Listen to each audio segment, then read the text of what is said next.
حضرت صلی اللہ علیہ وآلہ وسلم پر وحی کا ابتدائی دور اچھے سچے پاکیزہ خوابوں سے شروع ہوا۔ آپ خواب میں جو کچھ دیکھتے وہ صبح کی روشنی کی طرح صحیح اور سچا ثابت ہوتا۔ پھر من جانب قدرت آپ تنہائی پسند ہو گئے اور آپ نے غار حرا میں خلوت نشینی اختیار فرمائی اور کئی دن اور رات وہاں مسلسل عبادت اور یاد الہی و ذکر میں مشغول رہنے لگے۔ جب تک گھر آنے کو دل نہ چاہتا توشہ ہمراہ لیے ہوئے وہاں رہتے۔ توشہ ختم ہونے پر ہی اہلیہ محترمہ حضرت خدیجہ رضی اللہ تعالی عنہا کے پاس تشریف لاتے اور کچھ توشہ ہمراہ لے کر پھر وہاں جا کر خلوت گزین ہو جاتے۔ یہی طریقہ جاری رہا یہاں تک کہ آپ پر حق منکشف ہو گیا اور آپ غار حرا ہی میں قیام پذیر تھے کہ اچانک حضرت جبرائیل علیہ السلام آپ کے پاس حاضر ہوئے اور کہنے لگے کہ اے محمد پڑھو۔ آپ فرماتے ہیں کہ میں نے کہا کہ میں پڑھنا نہیں جانتا۔ آپ صلی اللہ علیہ وسلم فرماتے ہیں کہ فرشتے نے مجھے پکڑ کر اتنے زور سے بھینچا کہ میری طاقت جواب دے گئی۔ پھر مجھے چھوڑ کر کہا پڑھو۔ میں نے پھر وہی جواب دیا کہ میں پڑھا ہوا نہیں ہوں۔ اس فرشتے نے مجھ کو نہایت ہی زور سے بھینچا کہ مجھ کو سخت تکلیف محسوس ہوئی۔ پھر اس نے کہا کہ پڑھ۔ میں نے کہا میں پڑھا ہوا نہیں ہوں۔ فرشتے نے تیسری بار مجھ کو پکڑا اور تیسری مرتبہ پھر مجھ کو بھینچا۔ پھر مجھے چھوڑ دیا اور کہنے لگا کہ پڑھو اپنے رب کے نام کی مدد سے جس نے پیدا کیا اور انسان کو خون کی پھٹکی سے بنایا۔ پڑھو اور آپ کا رب بہت ہی مہربانیاں کرنے والا ہے۔ بس یہی آیتیں آپ حضرت جبرائیل علیہ السلام سے سن کر اس حال میں غار حرا سے واپس ہوئے کہ آپ کا دل اس انوکھے واقعے سے کانپ رہا تھا۔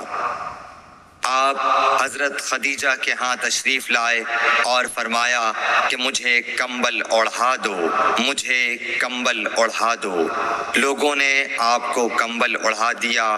جب آپ کا ڈر جاتا رہا تو آپ نے اپنی زوجہ محترمہ حضرت خدیجہ رضی اللہ تعالی عنہا کو تفصیل کے ساتھ یہ واقعہ سنایا اور فرمانے لگے کہ مجھ کو اب اپنی جان کا خوف ہو گیا ہے۔ آپ کی اہلیہ محترمہ حضرت خدیجہ رضی اللہ تعالی عنہا نے آپ کی ڈھارس بندھائی اور کہا کہ آپ کا خیال صحیح نہیں ہے۔ اللہ کی قسم آپ کو اللہ کبھی رسوا نہیں کرے گا۔ آپ تو اخلاق فاضلہ کے مالک ہیں۔ آپ تو کنبہ پرور ہیں، بے کسوں کا بوجھ اپنے سر پر رکھتے ہیں، مفلسوں کے لیے آپ کماتے ہیں، مہمان نوازی میں آپ بے مثال ہیں اور مشکل وقت میں آپ امر حق کا ساتھ دیتے ہیں۔ ایسے اوصاف حسنہ والا انسان یوں بے وقت ذلت و خواری کی موت نہیں پا سکتا۔ پھر مزید تسلی کے لیے حضرت خدیجہ رضی اللہ تعالی عنہا آپ کو ورقہ بن نوفل کے پاس لے گئیں جو ان کے چچا زاد بھائی تھے اور زمانہ جاہلیت میں نصرانی مذہب اختیار کر چکے تھے اور عبرانی زبان کے کاتب تھے۔ چنانچہ انجیل کو بھی حسب منشائے خداوندی عبرانی زبان میں لکھا کرتے تھے۔ انجیل سریانی زبان میں نازل ہوئی تھی، پھر اس کا ترجمہ عبرانی زبان میں ہوا۔ ورقہ اسی کو لکھتے تھے۔ وہ بہت بوڑھے ہو گئے تھے، یہاں تک کہ ان کی بینائی بھی رخصت ہو چکی تھی۔ حضرت خدیجہ رضی اللہ تعالی عنہا نے ان کے سامنے آپ کے حالات بیان کیے اور کہا کہ اے چچا زاد بھائی، اپنے بھتیجے محمد صلی اللہ علیہ وسلم کی زبانی ذرا ان کی کیفیت سن لیجئے۔ وہ بولے کہ بھتیجے، آپ نے جو کچھ دیکھا ہے اس کی تفصیل سناؤ۔ چنانچہ آپ صلی اللہ علیہ وآلہ وسلم نے از اول تا آخر پورا واقعہ سنایا، جسے سن کر ورقہ بے اختیار ہو کر بول اٹھے کہ یہ تو وہی ناموس معزز رازدان فرشتہ ہے جسے اللہ نے حضرت موسیٰ علیہ السلام پر وحی دے کر بھیجا تھا۔ کاش میں آپ کے اس عہد نبوت کے شروع ہونے پر جوان عمر ہوتا، کاش میں اس وقت تک زندہ رہتا جبکہ آپ کی قوم آپ کو اس شہر سے نکال دے گی۔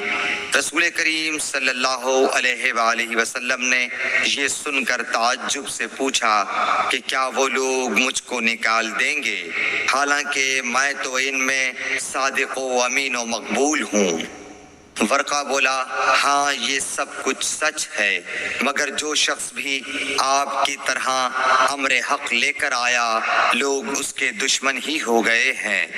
اگر مجھے آپ کی نبوت کا وہ زمانہ مل جائے تو میں آپ کی پوری مدد کروں گا، مگر ورقہ کچھ دنوں کے بعد انتقال کر گئے۔ پھر کچھ عرصے تک وحی کی آمد موقوف رہی۔ صحیح بخاری حدیث نمبر 3۔